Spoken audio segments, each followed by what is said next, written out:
I'm Scott Danbom, and I was in that band. I'm Grady Sandlin. Welcome. What's been going on, Scotty? Nothing. Just living 2026. You know, as we do. Have you played since New Year's? I haven't. No? I had to practice a song I hadn't played in a while. To do this? To do this, yeah. What was it like? So you did the New Year's shows with Alejandro in Chicago? Yeah, that's a cool club. It's a real old club. But it's a place called Fitzgerald's. And I don't know. Al said that he played there with Rank and File. So that's in the 80s? Like 79, 80 or something like that. Awesome. So how'd you get that gig? Brent Best. Really? I mean, Brent, I had met Al a few times, and he was living at the Belmont in Oak Cliff. Yeah.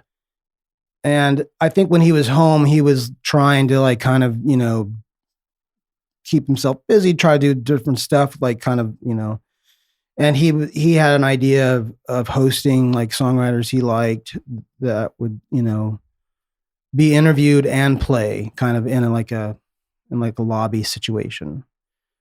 And so Brent asked me to do it, and of course I was excited to do it, and it was great. It was cool. And after we were done, he was like, "Do you know anybody else that would be good for this situation, this kind of thing?" And I knew, and it was a bit selfish. I thought, I knew Will was doing like an art show at the or like part of an art showing at the Kessler or something. And I was like, oh, well, if he's in town, why not just come and do something at the Belmont? So I told him, and it just worked out. He wasn't on tour. And so about a month, maybe like maybe a month later, we did another one with Will. And I kind of set it up, but I guess he kind of forgot that. And I got there again, and maybe he just kind of played it dumb, but he was like, "Oh, it's you again." And I was like, "Yeah, it's me again." And then we just had a good time, and we had it was a really a fun night, fun interview, fun time playing.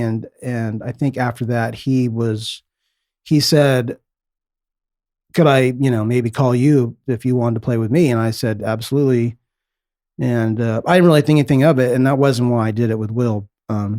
I didn't really expect him to do that, but so I played with him here and there when he was in between records and in between tours. He would come and do like different shows in Texas, and just started happening more frequently. And right before the pandemic, it was kind of gearing up, and so yeah, after the pandemic, I did, or when he was kind of slowly getting back into playing, I wouldn't say after the pandemic, but during when he could negotiate, and when people started touring again, I think I went and saw Jason at Red Rocks, and I noticed he posted a bunch of dates, and I was feeling a little bit kind of sorry for myself, because I was like, oh, he didn't call me. Mm-hmm. And something, and we were staying in like Breckenridge or something after the show, like a day later, and he called me, and he's like, "Hey, I just posted a bunch of dates." And I was like, "Yeah, I saw that. That's cool. I'm glad you're, and he was like, "Which ones of those can you not do?" And so that was 4 years ago. Mm-hmm. So that's kind of when I started to be more full-time with him. And you make it sound, or like to hear that story, it sounds like maybe he kind of had you slotted as a singer-songwriter, and then when he saw you come back with Will, he was like, oh, like you are a sideman too. Because I feel like a lot of people don't interchange those roles very well. Well, I mean, the thing with Brent was for him. I was the sideman. It wasn't. Oh, okay, it wasn't for okay. me. But I got you. I should clarify that. Okay. So I was the sideman twice. I got you. But even still, he sees and he's like, "Oh, this guy will whore himself out to anyone." Yeah, exactly. I should call him. Like, look at these two clowns. Well, he'll play with this clown. Like, yeah. I don't know. No doubt. Yeah. So that, to clarify, yeah, it wasn't any of my static diary thing at all. Okay. But What's funny is when I did, I was feeling a little bit self-conscious when I had finally had the record. And, I think I was playing a show. I think I'd just gotten the record. I don't know if I did my release show, and I gave him one. And I was like, oh, this is it. He's not going to call me back, or something. And like about 4 days later, it was really nice. He was like, man, what's such a cool record, man. What a cool, he was so sweet about it. And it just, made my day. But yeah, so. That's amazing. So, and you haven't missed a gig with him since. I mean, there's been a few times, and he's done, he did this Ian Hunter thing with like the Ian Hunter's band. Cool. Yeah. And that's how he plays with this guy, James. And hi James.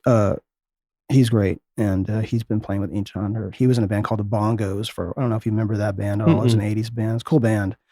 They were kind of in that Feelies world or something like that. Okay. Yeah. Awesome. Yeah. But so James has been playing with Ian Hunter for a long time, and he loved Alejandro, and he was like, they wanted to do like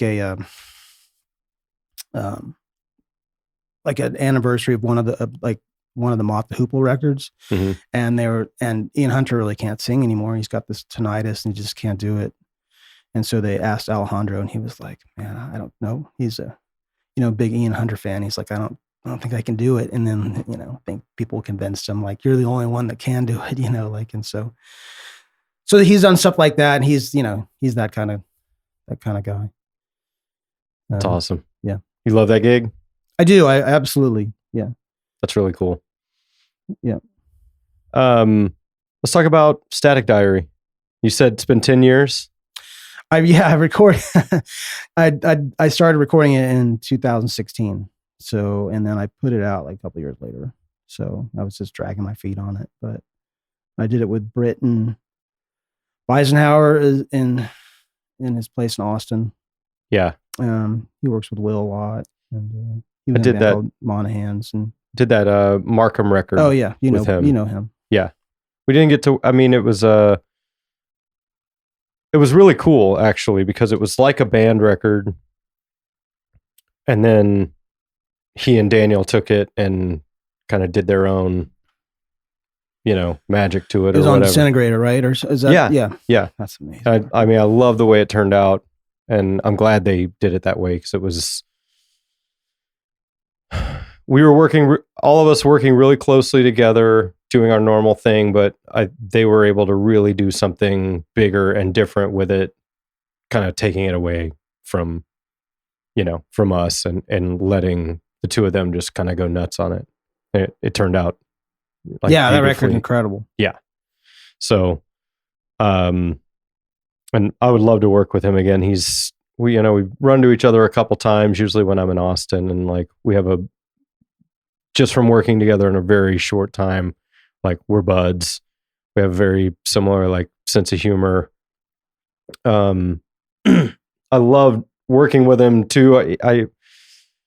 How things are. Like you get into rules and shit when someone's producing you and going, okay, well look, let's, really it's things with the drummer. I think every producer you gotta like, producer and drummer is a tough relationship to enter into. And he's just like, what would you think about recording without cymbals? And I was like, I can't. I know I hear what you're saying. I'll be good. I promise. I'm not gonna smash cymbals all over the place. And then after a little while, like we'd do a take or something, and I'd be like, permission to hit a cymbal right here in this spot. Or I think at one point I was like, I should have done a drum fill right here, and we did a punch. We liked the rest of the take, and I was like, just let me do a drum fill right here, and we'll throw it on, and we had fun. Sort of creating rules and breaking them. Yeah, I think I definitely understand the cymbals. I understand it with acoustic guitars. Even then, I mean, like. I don't know, like the cymbal is part of the drum. Yeah. And some of my favorite recordings is the cymbal, how the cymbals sound. Yeah. More so than how the drums sound in a way. Because if the cymbal sounds great, then the drum sounds interesting. Mm-hmm. At least. I don't know. That's my theory. I think even when there's just a little bit of bleed and all that, the things like the reverb that might be on a vocal or on an acoustic or something like that, when you hear the drums bleed into that, there's like no one would try to get that reverb sound. No one's being like, let's set up a vocal mic in the room and have the cymbals coming in to that mic. That would be insane. But when it happens because you're cutting live, it's amazing. Yeah, I mean, I'm not going to name names, but I know somebody else with the cymbals stuff. And I would be like, okay, look, we're going to listen to this Faces record. Now imagine you take the cymbals away from this record. Give me a break. You know, I mean, like, come on. Yeah. But I mean, at the same time, as a producer, as an engineer, it is kind of it is interesting to limit yourself. And you do play things, and then all of a sudden, like, you kind of you get reinverted or something, and then like the cymbals make sense to you all of a sudden. Different. I think my whole thing was I get it. I understand the sound we're going for and how we can go in and put crashes and things in later. I don't know if I'll be able to play well, right, like that. We'd spend more time trying to work around it than me just playing the cymbals responsibly. Yeah, if you're in a live setting, it does get crazy, but same time, yeah, that's how it is. Yeah. I don't think Glenn Johns says no cymbals. I don't know. Hell no. Okay. I took my kid to see a show, and the volume was so perfect, and it sounded like headphones. There were no amps on stage, and even the drums, I think, were like digital drums. They looked real, but everything was so controlled, and I mean the mix was incredible. But there was something to the volume was nice and like at a really good level, perfect. I mean, everything was perfect in every way. And like when the guy would take a guitar solo or something, I was like, there's something that I just need from live electric guitar, and it's not happening. And I think it needs like to be coming from an amp that's a little bit too loud, and there needs to be some sort of, it's probably a visual thing where like I need to be able to see an amplifier and know that like somehow feel like that sound is hitting me in this place. Yeah, I mean, I think you could A/B. So I wish sometimes, you were like, okay, you want no bleed on anything. Okay. But the coolest part of like a rock and roll experience is like when the overdrive comes on and it's bleeding through all the amp or all the mics, right. And you kind of like, oh God. And then you're like, oh yeah, Yeah. So yeah, you don't want that to be outrageous, but I mean, maybe you do. Yeah. I don't know. So I love it when it's a little bit messed up. Mm-hmm. Same. Yeah. And that was like the Centro-matic record seemed to like lean into that, whether it was like yeah, and then some. Yeah. But I mean, that's like what was so cool about it. And I remember the first time I heard that stuff was at Mr. Gaddy's. Mm-hmm. I worked there. Colin Carter would play that stuff. And I remember being like, God, that sounds like the whole thing. It sounds like the whole record was like mastered through a distortion pedal or something. And it took me a minute to like get into the aesthetic, I guess.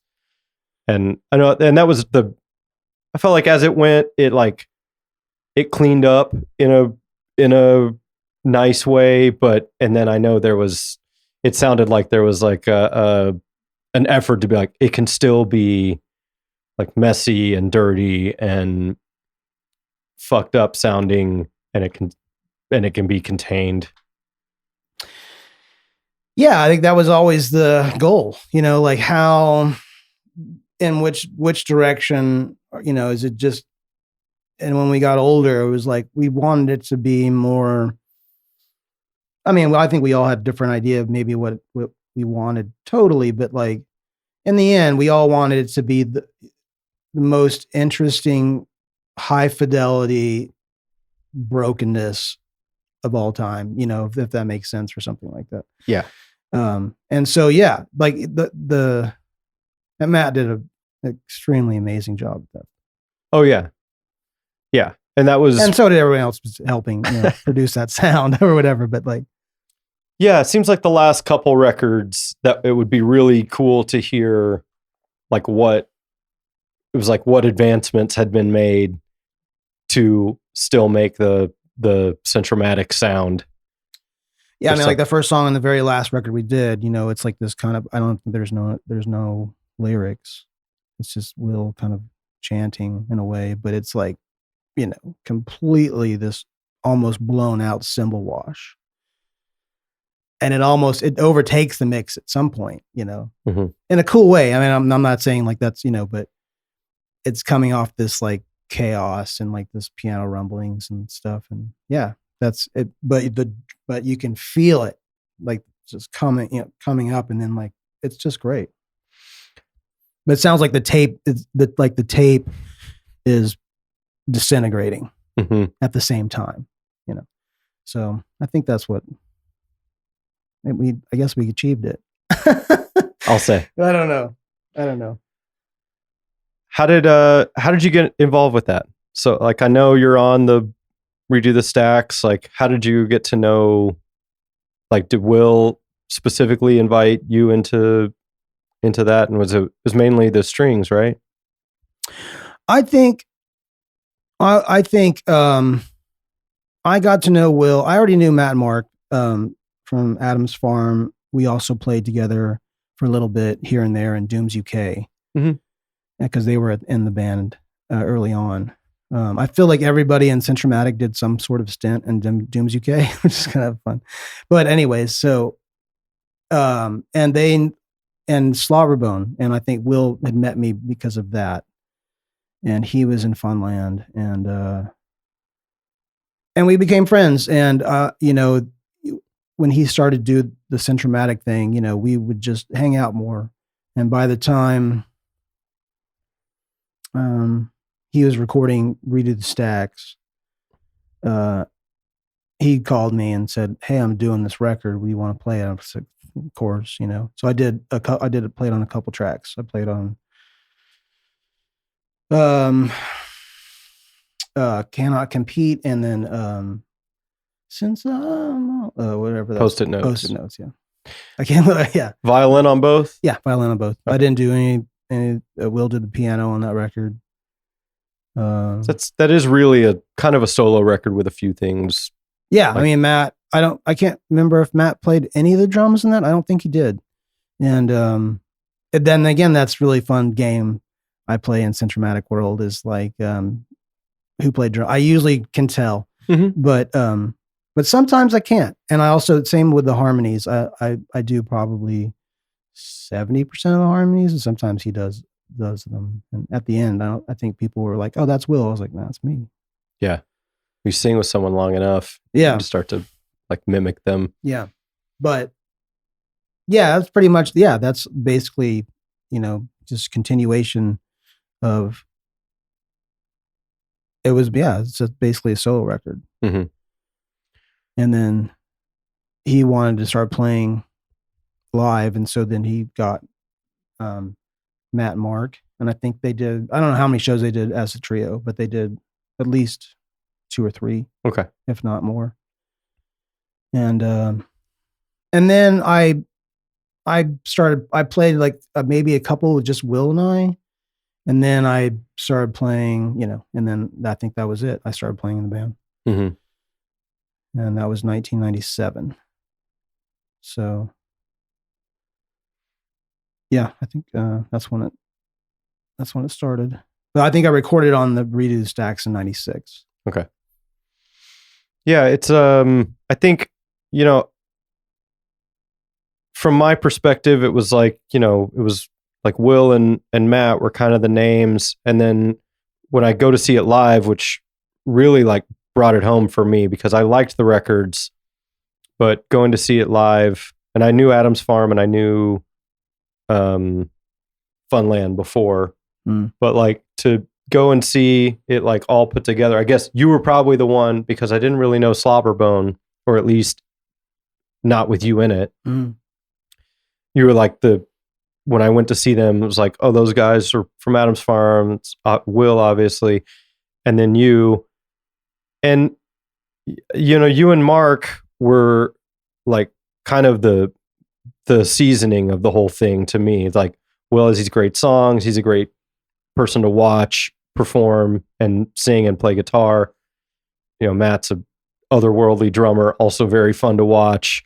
And then like you and Mark being almost like doing this thing like the band where it's like this, switching off between guitar and bass and keyboards and, I always like, and violin, and I always liked it when you would play like the maraca and stuff on certain tunes. And it was like, you guys really, for being a 4-piece band, kind of were like there's like a 6-piece hiding in there, kind of, with what all the different things you guys could pull off and how you'd pull off the transition of, certain songs would be like, well, this song can be without bass for a long time, or, and just be drums and guitar. Obviously I like that sound. Being that I had a band that did just that. And so I came to like appreciate so much what you and Mark brought to it. Oh, thanks. And even now when I like listen to, like I had Matt in here and I listened to some very old like Adam's Farm stuff, and I was like, oh shit, Mark was playing guitar on a bass like way back, and like in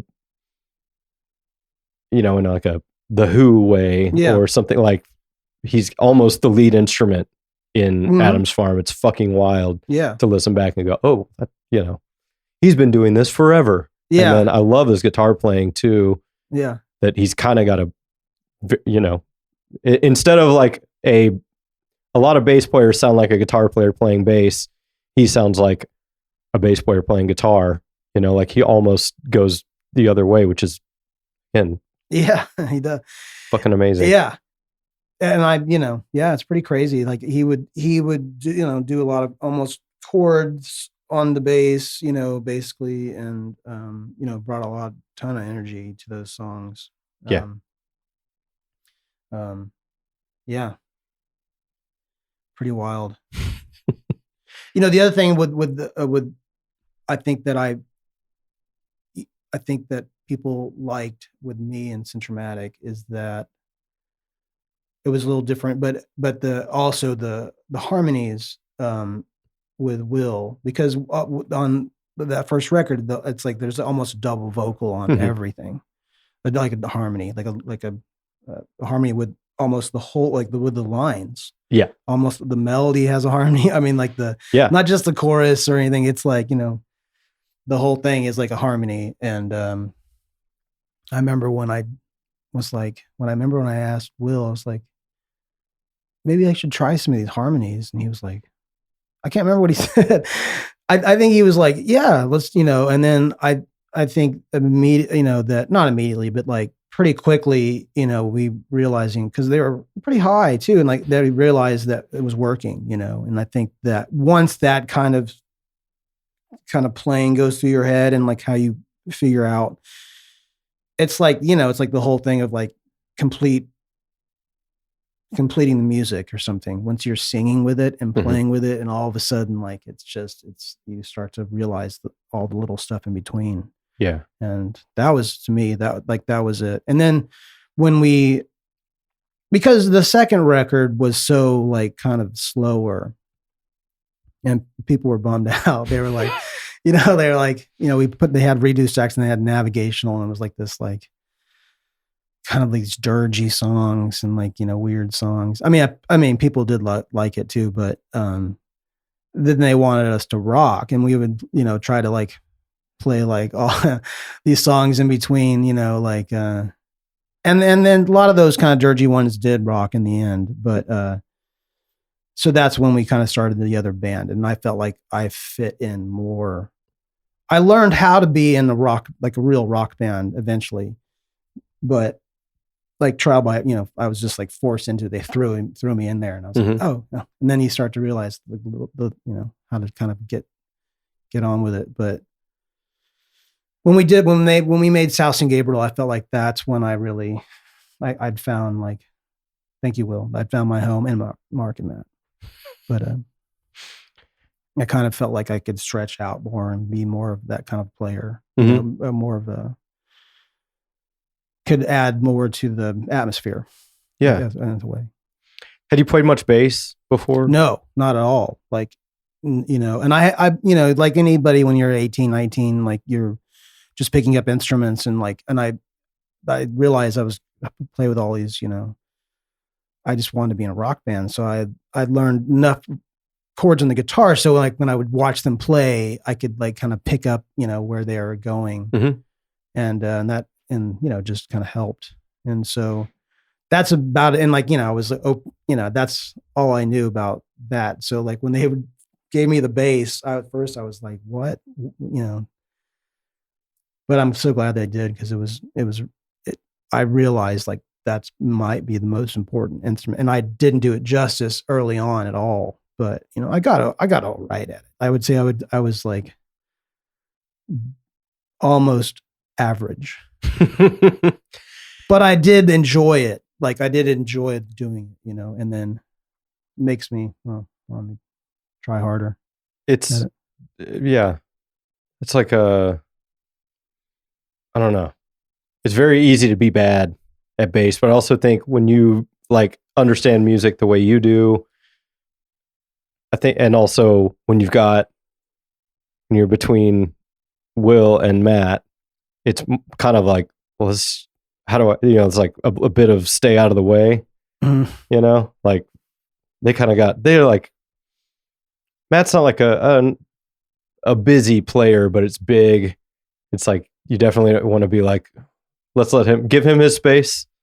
He's filling in a lot of gaps. Yeah. So, and it's really interesting. Yeah. So, and then Will is like a very interesting guitar player on his own. And so, yeah, I think it's just kind of I always dug your approach to it. Oh, thanks. And then like,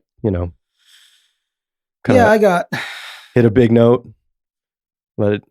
Oh yeah, let it go. It was I was Roger Waters. I mean, I wasn't his level at all, but like at certain time, or like something that was on the keep it simple. I like those kind of players, like bass as a rhythm, almost like a rhythm guitar thing. Seems like singers do it a lot. McCartney, Thin Lizzy, Phil Lynott, same thing. Yeah, McCartney, he's pretty good. You just got a comparison. What was there was one of those things. I'm sorry, this is a little sidetrack. I remember when they did the piano thing at Dan's, that piano had just come from like the McCartney concert or something. And I remember like the day before, like I heard that, like Dan told me that, and I was like, what? But I just kind of sat down and I started playing all the McCartney piano stuff, and I was like, this stuff is genius. That's awesome. But yeah. So that piano was moved in for Jimmy Webb? Yeah. Anytime they'd have Jimmy Webb, and then we'd have like, it was cool. Dan would do like piano. And I only did it one time because I was getting more comfortable doing the Static Diary thing. And, but I brought in Will to, of course, and to get people there. And that was great. It was really fun. And that was one of my favorite, if not my favorite Static Diary thing I ever did. And that was like just a duo show? It was a duo show. I kind of wish he had played piano, but yeah. So I did a set, and then he played a few on me, and then I played a few with him at the end. Kind of thing. Did that get recorded? I wish it had. I wish it had. I usually don't wish that, honestly. I bet someone's got a but tape. I'm gonna find out. but it was real cool, and yeah, and then of course, you know, I'm playing on the same weekend as Jimmy Webb, and it's just like, you know, it's awesome. Yeah. So maybe the greatest songwriter of all time. He'd have a claim to it for sure. Or like, yeah, to be in the conversation. Yep, for sure. And I don't know, yeah, in some circles I think Will would too. Well, not this circle. Just kidding. Love you. When's so yeah, okay. Just and kidding. then you guys played some shows last year in Mexico City. Let's see here. Oh, as far as just Centro-matic? Yeah. Oh yeah. So we didn't play. We did a couple South and Gabriel shows here and there, which was great. We did just like Austin, Denton. I think we did Dallas one time. But really, we didn't do anything for like 7 years, and because I think it was 21. And we did, Jason Isbell had his little festival in Muscle Shoals. Shoals Fest, is Shoals it called? Fest. Yeah. I think it was like the third one. I don't know how many. And so, yeah. So he invited Centro-matic. So we got back together, did that show. And then we said, oh, we're already back together. Let's do a few more Dans. We did a few more Dans. And then we didn't do anything. And then we played Mexico City. Yeah. And I remember like I got the flu that day in Mexico City. It was going so well. And you know, it was totally relaxed, and it was like wasn't even thinking about anything. And then I just felt terrible. And but I had my wife's a nurse, and so she got me on who knows what, and I was feeling just fine enough to play. But I remember almost laughing at some point because I hadn't, you know, put on the bass, and Jason's playing with us, you know, and I'm just like, man, I feel horrible. Yeah. And I just was like, it just kind of made, I was like, and I'm in Mexico City, like this doesn't, but it was just so weird at that point that I just, you know, loved it. So yeah, that was pretty, it was great. And thank you, Jason, for having us. He tried to get us, I feel like anytime, Jason, you want us to, you know, do a destination concert, and I'm always in. I don't know about the other guys, as long as I'm free. Yeah, because, you know, that's a lot of fun. And he obviously loves it, you know, and like he does a really good job of like championing Will. And I remember when when it was official that the Centro-matic broke up, I remember him posting something really kind, and it was, I mean, you know, I don't want to say he's like a nobody or whatever at that point, but certainly not where he is now. But it was, I remember being like, oh, well, it was really eloquent, and it was obvious that he has like the same feeling that, you know, I have, and that Ryan has, and that Daniel has. Like everyone had this deep love for this band. And we would even remember being on tour and with Daniel and playing at some place in Jackson, Tennessee. And some of the guys from maybe one of the dudes from Waterliers. Oh, nice. Yeah. Was like doing sound. And I think we were like, you know, fucking around with, calling Thermatico, and like I think we sound checked with it, and the dude and the dude from that was like running sound was like, are y'all gonna really play? And we're like, no, we're like, shut up. It needs some work. It needs a little work, but we were just, you know, a fucker. But he, like, you could tell he was like, oh, these guys are cool. And maybe like he already knew we were from Denton, and so maybe he figured there was already a connection or something. But it was like there is a legit, you know, group of or generation of people, and I think Jason is in it, that, you know, really appreciate you guys, and he could give that to anybody, and he could give it to a band who's still together, or whatever. But he is selfishly, I think, is like, no, you guys are gonna be there, and by the way, I get to play with you guys, and I think Jason has always been amazing. He wrote a song for Centro-matic, I think, on an album. It's a real cool song, and I always made the joke, if, for a while in the Drive By Truckers, you had to be like a huge Centro-matic fan. I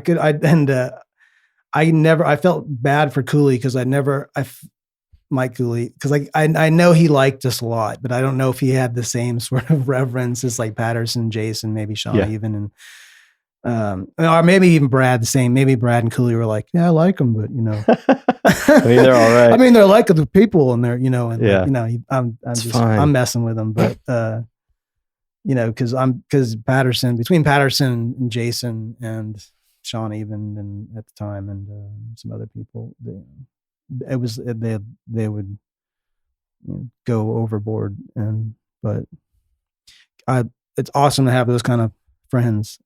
Yeah, and fans. Yeah. How did the like Bennett Birch thing happen? Same management. Okay. Yeah. Which was great. I love that period too. I think that's kind of when I started hanging out with you, honestly. Right. I don't want to. We were working at. I know Grady at Rubber Gloves.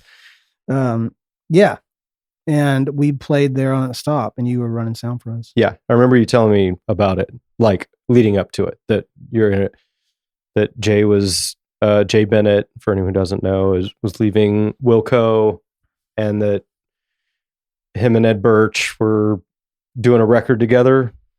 Yeah, I think Jay kind of was like, I'll do this, these songs that I had worked on for, I don't know how long, some of them, a couple of years, some of them.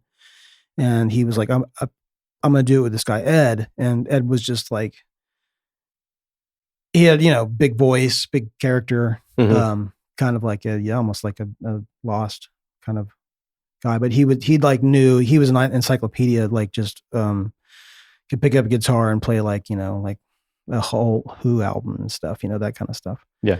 And that's how he found Ed. So yeah, that was around 2001.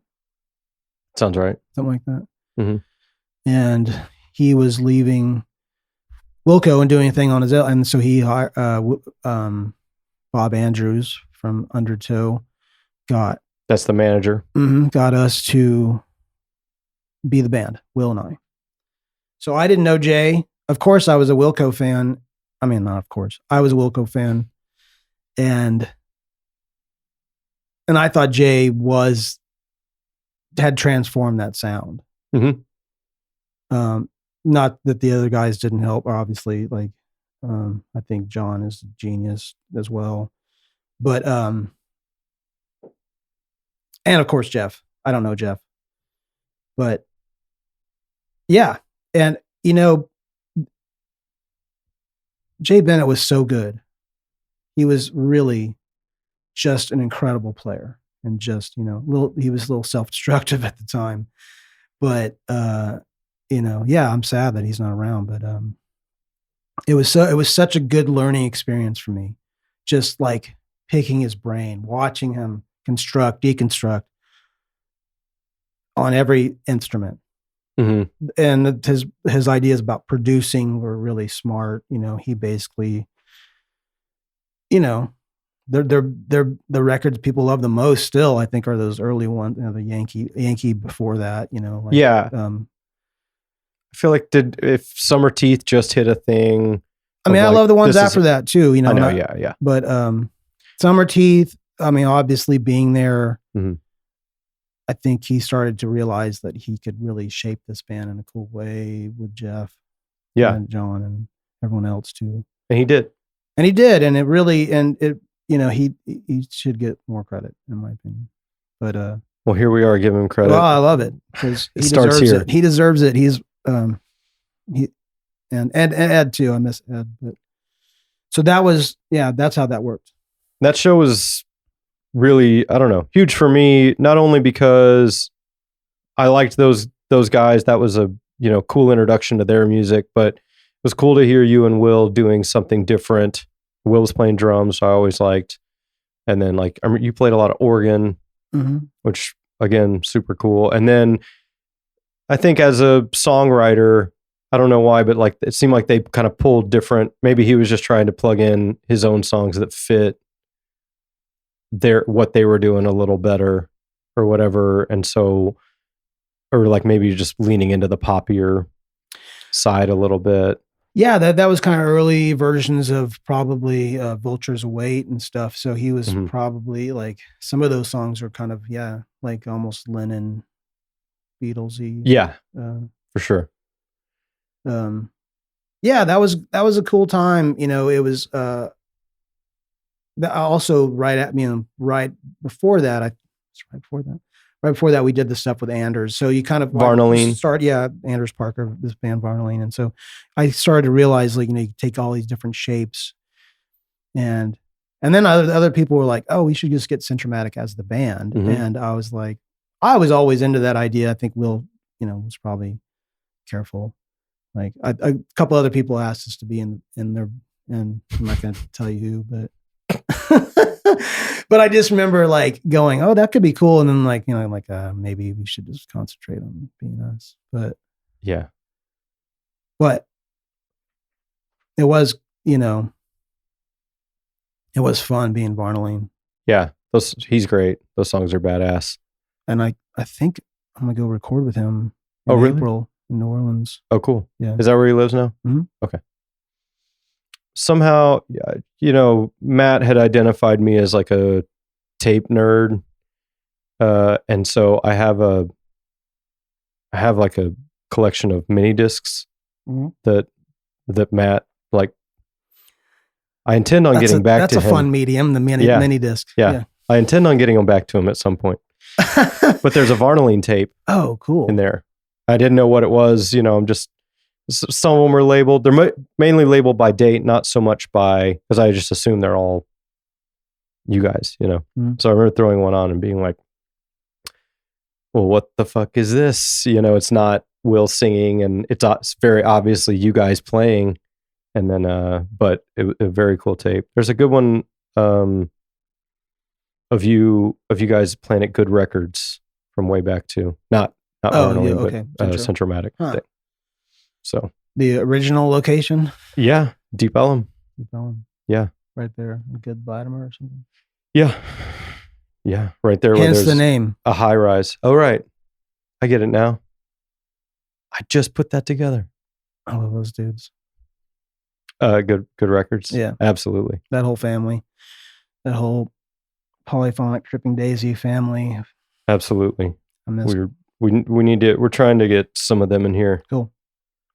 Mark, Tim. Yeah. We had Poppy. Oh, nice. Yeah, she's rad. Yeah.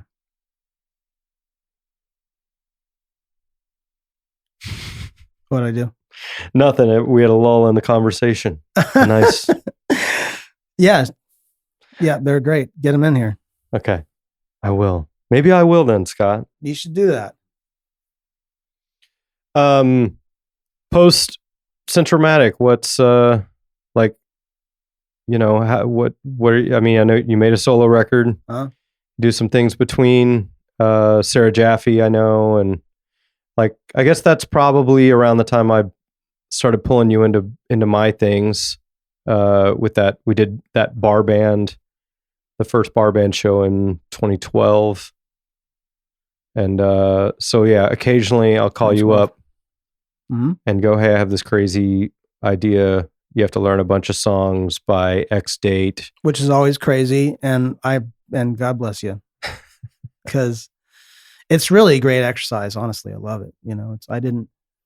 I'm so glad you asked me to do those. The bar band thing is taking on just a completely amazing life of its own. And yeah, I really love it. I'm glad we do it. It gives us a reason to get together and make music together. It's been really fun.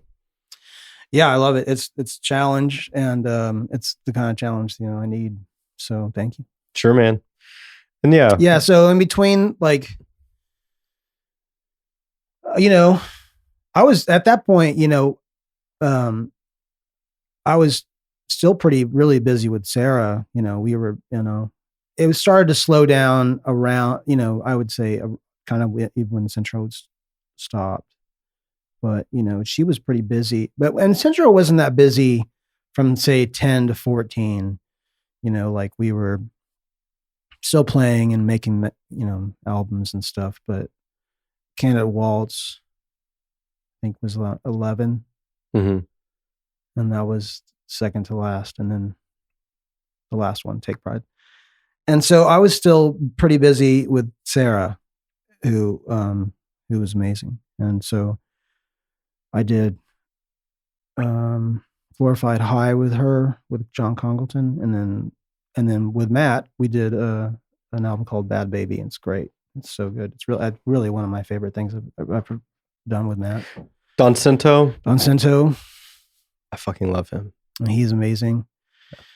I knew Don like the second day I ever got to Denton. He lived on C-Wing, C300. He lived down the hall from me, and he lived with Terry, who I hung out with all the time. And then Don hung out with my roommate, this guy, Jerry. But Don went, I think I like grabbed Don and was like, do you want to go see Fire Hose at this place called Trees? And we went, and that was like 91. So I've known Don and the whole time. Well, when he was in Chomsky. Mm-hmm. I saw Dropping them. names now. I know. Dropping names. I saw them at a Fry Street Fair on mushrooms. Nice. Yeah. How are they on mushrooms? Great. Yeah. Just like everything else. I told Brent this story, but like, I think I was trying to see Polyphonic Spree, but they were sound checking and I could not hang. And so I was like, I'll go. And I like walked to another stage and it was Slobberbone. Wow. And I was freaked out and I couldn't handle that. And I finally settled into Chomsky somewhere. That's funny. That's the middle ground. Yeah. Yeah. I was like, okay, I can do. That's hilarious. But yeah, that's a late 90s. Yeah, I guess so. Probably 98 or 99. Yeah. Somewhere in there. I think it was the year that Bella Fleck played. Okay. So that was they started having like this interesting, like large bands, like for a little bit. Like Built Spill. I think I remember. Built Spill, and there was one of those, there was another one that was some like 90s band that was like had a big hit or something. I can remember. But another, again, like a lot of those bands early on, I remember seeing like the Toadies at one of those, and I mean, Tripping Daisy. Yeah, but those make sense. Yeah, like, I mean, they're from here. You know what I mean? But then those bands became bigger. Slarbone did one, and I think I pushed my amp down the street when I lived at the end of Fry Street. Oh yeah, and I was like, I remember that. It was impossible to like park. Yeah. So I was just like, I think I had this old PV, and I just pushed it down to the end of the block after we played. But those were fun. Did you get kicked out of Slobberbone because you like Steely Dan? I saw that your first podcast. I heard this. I hope so. That's the rumor I heard, and I'm trying to keep spreading it. Oh man. Because I think it's a great reason to get kicked out of a band. That's exactly why. Yeah. I fucking knew it. It wasn't, well, yeah. That's why. Did you get kicked out? I got, we had a complicated recording. I didn't know how to record anything. I mean, I was pretty young, and we went to Ireland, and they kind of redid Crowpot Pie. And it was just, I mean, there was lots of memories of that. In Memphis? Nope. Sorry, not Ireland.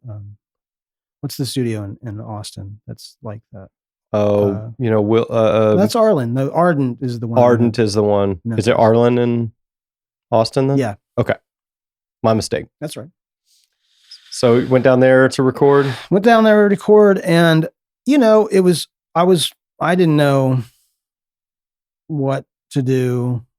I mean, you know, I knew what I thought I knew what to do, but now, you know, and I think they, you know, they want the producer engineer probably wanted a certain thing. He wanted like a rock record, you know, and stuff. And I didn't know how to blend in with that. And, so I think that was like the start of it. And then people, I think Brent said it was like, you know, democratic. I think people were like, well, let's not make it complicated. You know, I don't think anybody was mad at me necessarily, or there was a thing that I'd worked, you know, but I talked it over, and now we're close friends, you know. So, and it's funny, after all of that, like I still maintained my friendship with those guys, and I played on Slippage. That's the last one, and you know, I played on, you know, so, and I played on their 30-year thing, and it's awesome. Those guys are amazing, and I'm proud of them. I miss Jess, but so, you know, it's funny that after all, and I think Brent always says, well, he got to join Centro-matic, and like that's how he felt. I don't think he liked doing it, but yeah, I got kicked out of that band. Yeah. Was that because of Steely Dan? Yeah, exactly. Well documented. I still like Steely Dan, by the way. Yeah. Sorry. That's a hot sports opinion. I know some people don't. Yeah, my wife included. She doesn't. I've kind of gotten her more into it. I don't know why. It's not wife music. It is funny. People are immediately repulsed by it. I always thought it was punk rock. I was like, here's this guy that's like got these sophisticated like arrangements. It's cool, like weird noodly guitar. And he's singing like these weird political songs. And the band's named after a vibrator and like a, you know, and Naked Lunch, right? Mm-hmm. William Burroughs novel. I was like, what is that? That's not like, this all adds up. That's not easy listening. That's like a finger or something to like the establishment. Yeah. This all adds up to awesome. Yeah. And anyways. So when I hear Green Earrings, I'm like, I'm turning it up. Yeah. Oh yeah. All the way. Yeah. All the way. That, and was like my timeline on that is, on all that stuff is not great. But was that kind of when Jess was coming in? Yeah, I think Jess came in a little later, like 97, something like that. Like, and so I was basically out at like 96, I think. Mm-hmm. But he recorded on that. Did he record on that record as well? No, Jess wasn't on any of the first one, or not really the second, or whatever you want to call it. The reimagined Grow Pot Pie, and then like I don't think he was on the next one. He was on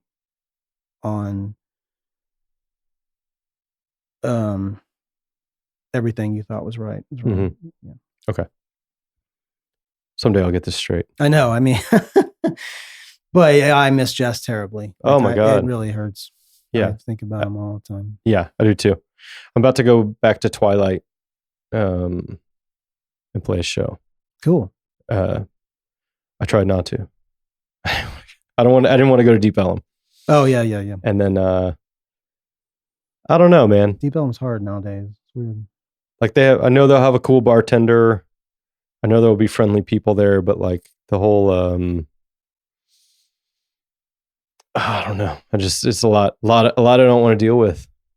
Yeah. And like not seeing Jess is one of the things. Yeah. You know, it's like there's nothing like having having him behind that bar and it'd be busy and like say something kind of like, maybe be like looking down, kind of doing something. And I would like say something kind of fucking with him and like watch him kind of stop and then like look up and make eye contact. And then, you know, kind of like kind of a little bit like, are you fucking with me? He was so funny and yet so kind of poignant. Like he would like, you know, there's so many times where I'd be like, I wish I could write that down. Like, you know, he was, and that's kind of the way he played guitar too. Yeah. And I think he had more to say, and he was, getting ready to say it, and just whatever, defective heart. Yeah, well, it's up to us now. Yeah. We got to carry it on. But yeah, he was in the moment.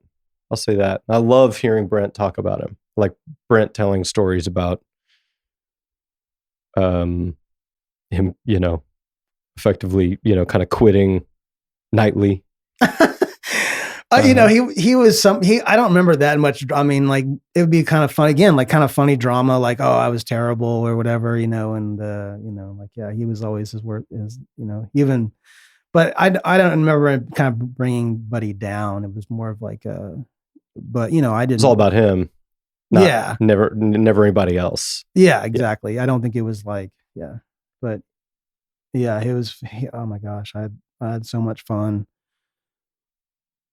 in Europe with them. One time one time in Europe, I actually did get him banned from a hotel room because I had the one thing with jet lag in me, and like jet lag, like 2 or 3 days later, and any sort of alcohol, no, it's a no-go. Mm-hmm.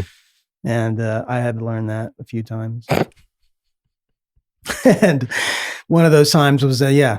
And that's another story Brent is fond about. Sure. Me.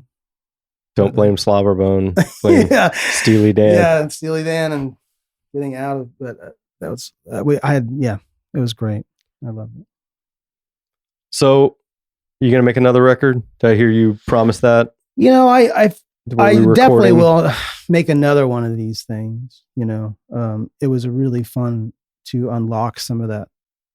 Whatever that is, just like this idea of like, with my, I've always played with other people's, like, had confident, like their own voice, not just in like their voice, but just like how they approach the, music. And so that, like, once you kind of cross that barrier, I feel like that was the hardest part. Mm-hmm. And so now, and there's no expectations because no one really cared about it. So it's like, it's great. So like, I can just go and do another one and it'll be great. And I kind of just feel like I owe one with Britain just because we had such a good time doing this one. And his place is great. So he does good work. He'll have me back. Yeah. If he'll have me back, I'll schedule it. It'd be fun to do like a 10-year cycle with him. Every 10 years I have to do this. Yeah, it seems like he's kind of tuned into a cool, like, group of musicians down there with like the Lindsey Verrill, mm-hmm. and the, like, I went to, those people are amazing. Yeah. Jeff from what was the band before? The Little Captain Travis. Oh yeah. Yeah. Yeah. Okay. So yeah, Britt, he attracts cool people. And the Monaghan's band, all those guys are stupid good. Yeah. Well, do it. Yeah. And come back, tell us some more stories. Yeah, man. Thanks for coming in, man. I appreciate it. Thanks for having me. Absolutely. Cheers.